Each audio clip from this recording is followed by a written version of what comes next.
জিনাকারীর ভয়াবহ পরিণতি, দুনিয়া ও আখিরাতের কঠিন শাস্তি। Welcome back. আসসালামু আলাইকুম ওয়া রাহমাতুল্লাহ। আমি জাহিদ খান। আশা করছি আপনারা সবাই ভালো আছেন, ভালোর দলে আছেন। আমিও আলহামদুলিল্লাহ ভালো আছি, ভালোর দলে আছি। আজকের বিষয়টি খুবই সংবেদনশীল, খুবই ভয়াবহ।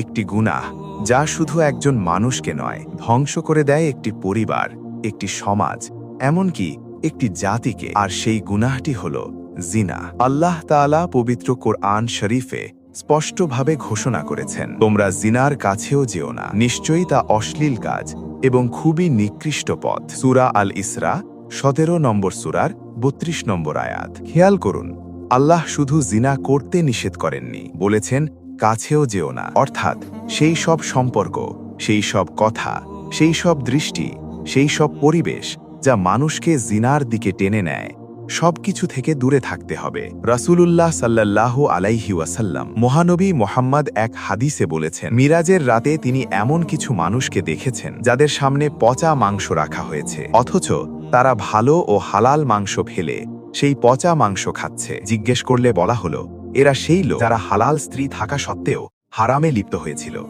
বর্ণিত আছে সহিহ বুখারীতে।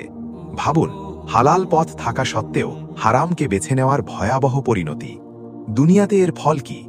জিনা ভেঙে দেয় সংসার, নষ্ট করে বিশ্বাস, সন্তানের ভবিষ্যৎকে করে অনিশ্চিত, মনে এনে দেয় অপরাধবোধ, অশান্তি, ভয়, আর সমাজে ছড়িয়ে দেয় বিশৃঙ্খলা। আজ কত পরিবার ভেঙে যাচ্ছে, কত সম্পর্ক শেষ হয়ে যাচ্ছে, কত সন্তান বাবা মায়ের ভুলের শাস্তি ভোগ করছে। শরীয়তের কঠোর সতর্কতা। ইসলামী বিধানে জিনার জন্য রয়েছে কঠোর শাস্তি। অবিবাহিতের জন্য 100 বেত্রাঘাত, আর বিবাহিত হলে আরও কঠিন শাস্তি, যা হাদিসে বর্ণিত। এগুলো প্রমাণ করে এই গুনাহ কতটা ভয়ঙ্কর। আখিরাতে কি হবে? পবিত্র কুরআন শরীফে সূরা আল ফুরকানে বলা হয়েছে, আর তারা জিনা করে না, আর যে তা করবে সে শাস্তির সম্মুখীন হবে।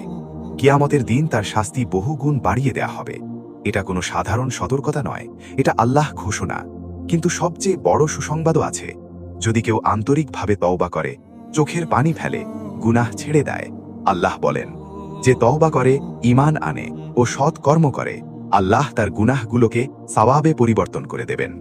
সূরা আল ফুরকান 25 নম্বর সূরার 70 নম্বর আয়াত। সুবহানাল্লাহ, কি অসীম দয়া আল্লাহর। শেষ কথা, বন্ধুরা, শয়তান মুহূর্তের আনন্দ দেখায়, কিন্তু লুকিয়ে রাখে আজীবনের অনুতাপ। নিজেকে হেফাজত করুন, দৃষ্টি সংযত রাখুন, হারাম সম্পর্ক থেকে দূরে থাকুন।